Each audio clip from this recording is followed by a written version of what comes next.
Alors aujourd'hui, on va voir qu'il est possible de couper un gâteau en 6 parts égales avec 3 coups de couteau. Voilà. Je m'explique. Il va falloir trouver le moyen de couper comme ceci, 6 parts égales. Hop. Je ne suis pas sûr qu'elles soient égales là, comme ça. Mais en 3 coups de couteau. C'est-à-dire tracer 3 droites à l'intérieur de ce gâteau. On va supposer que ce gâteau est un polygone convexe, voilà, pas forcément régulier évidemment. Évidemment son épaisseur est constante, pour que le problème se réduise à un problème de géométrie plane. On ne demande pas la construction à la règle au compas de ces droites, mais juste l'existence de ces droites, ce qui n'est pas évident. Voilà, alors en gros, montrer qu'il existe 3 droites telles que ce polygone convexe se subdivise en 6 aires égales. Voilà. C'est extrait de l'excellent livre de Pascal Boyer, qui s'appelle Algèbre au singulier et géométrie au pluriel, qui est dans la collection de Calvage et Mounet, la collection Prestige, Tableau Noir. Un livre que je recommande. Donc en gros, un livre riche en petits problèmes comme celui-ci, où la géométrie utilise de l'algèbre tous azimuts. Un livre dont le mathématicien va réussir à tirer de toute la substance. Et un livre riche en typos, aussi. Voilà, mais ça fait son charme. On sent que c'est fait à la main. Ça me fait... bon, il y a des notations qui fluctuent au fur et à mesure dans certains énoncés, exercices, etc. etc. Bon, si on ne veut pas de typo, on lit le dictionnaire, voilà, c'est ça. Et puis si ça se trouve, c'est la première édition qui sera collector, parce que ça fait un petit peu pareil avec notre livre chez Calvage et Mounet, avec Jérôme Germoni, Histoire hédoniste de groupe et de géométrie, où beaucoup de gens ont regretté la toute première édition qui contenait quand même un certain nombre de typos. Voilà, bon, ça va avec la fraîcheur du propos. Et là maintenant, on va attaquer ce problème. Couper un gâteau en 6 parts égales avec 3 coups de couteau, un gâteau polygonal. Je vous laisse chercher et on se retrouve tout de suite pour la solution.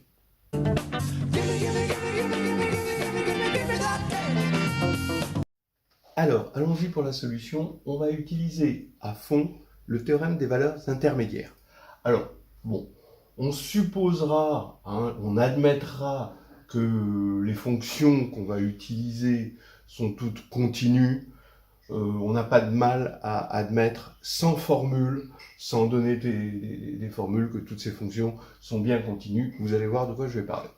La première chose, on va commencer par se donner une droite D quelconque. En fait, c'est juste une direction plutôt qu'une droite. C'est une droite vectorielle, si vous voulez. Ça, c'est une droite vectorielle. Et la première chose qu'on va faire, c'est déjà le couper en 2 parts égales avec une droite.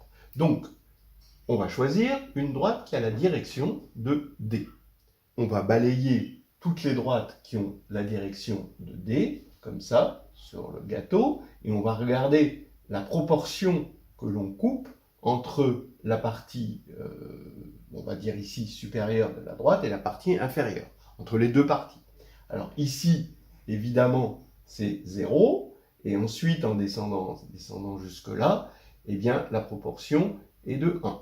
Donc, par le théorème des valeurs intermédiaires, on se doute bien qu'il existe une unique droite D1, parce que bon, la fonction, on a une fonction croissante, telle que D1 coupe le gâteau en 2. Donc, en gros, ce que j'ai dit, on se donne une direction et on va avoir une unique droite qui possède cette direction et qui coupe le gâteau en 2 par le théorème des valeurs intermédiaires, avec un petit supplément de stricte croissance pour avoir l'unicité. Bon, alors maintenant, deuxième étape. On va construire une deuxième droite, d'accord? C'est-à-dire qu'on a construit en gros celle-là, hein. Maintenant on va construire celle-là. Là maintenant, vous voyez qu'il n'est pas du tout clair qu'on va se donner n'importe quelle direction et qu'on va trouver avec une droite la possibilité d'avoir à la fois un sixième du gâteau ici et un sixième là. Ça c'est pas n'importe quelle direction qui va nous donner ça. Alors, 1, je fixe un point Z sur ma droite D1. À partir de Z, je vais balayer tous mes angles possibles, d'accord? Là, ici, je vais avoir une proportion de 0 et j'attends d'avoir une proportion de 1 sixième, ce qui est possible ici. Donc ici, c'est un sixième du gâteau, ce qui est possible parce que quand je balaye tout, la proportion, elle va devenir de 1. Ou si vous préférez, quand je balaye de alpha égale 0 à pi, je vais avoir une proportion de 1,5. Donc, j'ai un alpha ici qui va me donner exactement 1 sixième ici du gâteau. Et de la même manière, j'ai un bêta qui va partir aussi, qui va me donner une demi-droite qui part de Z comme ça, et qui va me donner ici 1 sixième du gâteau, ou si vous préférez, un tiers de la moitié du gâteau. Bien, alors bon, le dessin est évidemment très imprécis, mais on a alpha et bêta. Et ce qu'on veut, c'est avoir une droite. C'est-à-dire que ce qu'on veut, c'est avoir ici alpha égale bêta. Voilà. Alors, encore une fois, on va utiliser le théorème des valeurs intermédiaires. Regardez alpha vu comme fonction de z, parce qu'on a fixé z. D'accord ?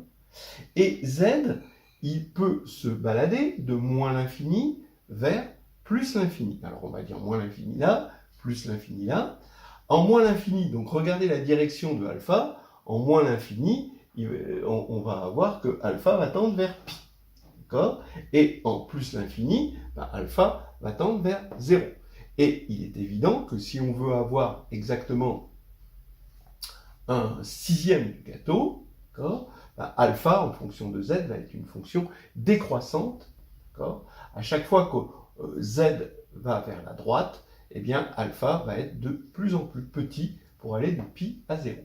De la même manière, bêta, en moins l'infini, quand z tend vers moins l'infini, eh bien, bêta, ça va être l'angle nul, parce qu'il part de la droite D1, et quand il va être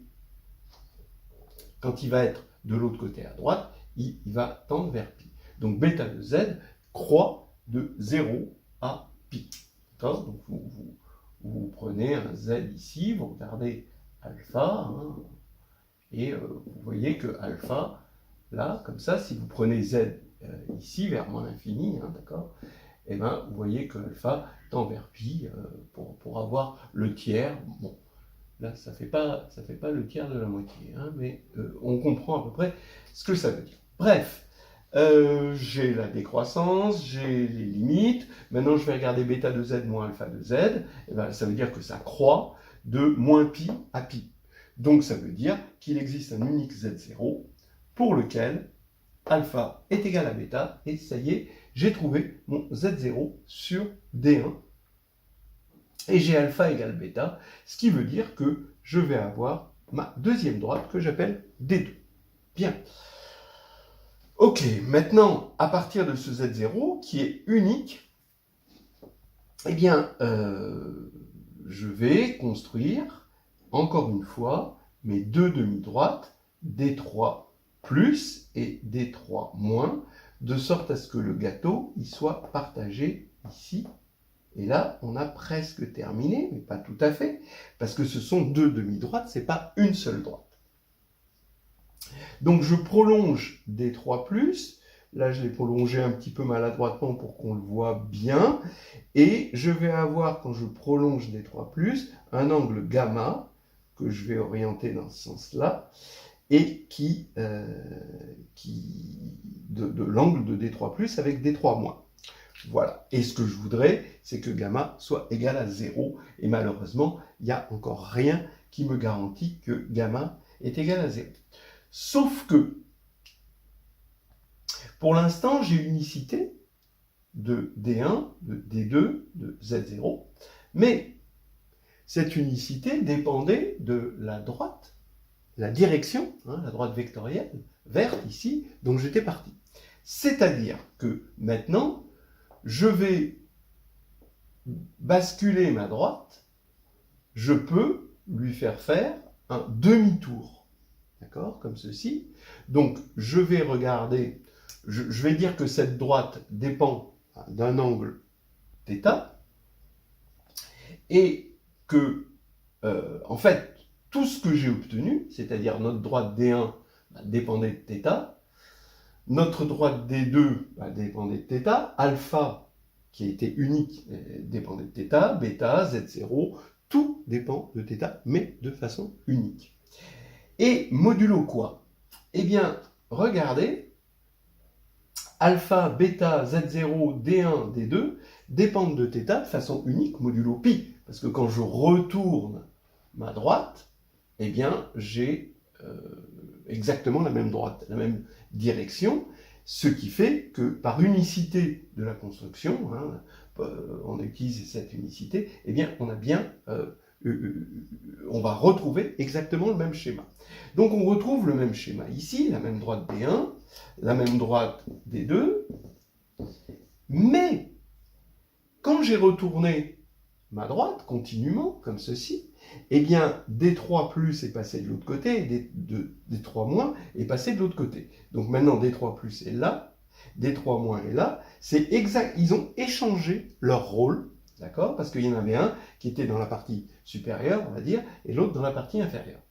Ce qui fait que quand je vais regarder D3 plus et l'angle que fait D3 plus avec D3 moins, eh bien, il est devenu l'angle opposé. Vous voyez, là, il était dans ce sens-là. Et là, quand je veux aller de D3 plus vers D3 moins, il va dans l'autre sens. Donc, cet angle-là, je suis en train d'affirmer que pour toutes ces fonctions, donc pas celle-là, pardon, pour toutes ces fonctions, bon, toutes ces fonctions sont périodiques de période pi, mais gamma, lui, quand on va changer gamma de θ en gamma de θ plus pi, ben on va obtenir l'angle opposé. Voilà. Alors, tout en admettant que tout ça c'est bien continu, ce qu'on imagine sans problème, que quand on tourne continuellement en D, eh bien gamma va suivre une fonction continue, eh bien gamma est passé d'un réel au réel opposé. Ce qui veut dire qu'il existe un θ0 tel que gamma de θ0 égale 0 par le théorème des valeurs intermédiaires. Il n'y a rien qui garantisse l'unicité de ce θ0, mais ça, c'est pas ce qu'on cherchait. Et ça y est, on a réussi à couper notre gâteau en 6 parts égales.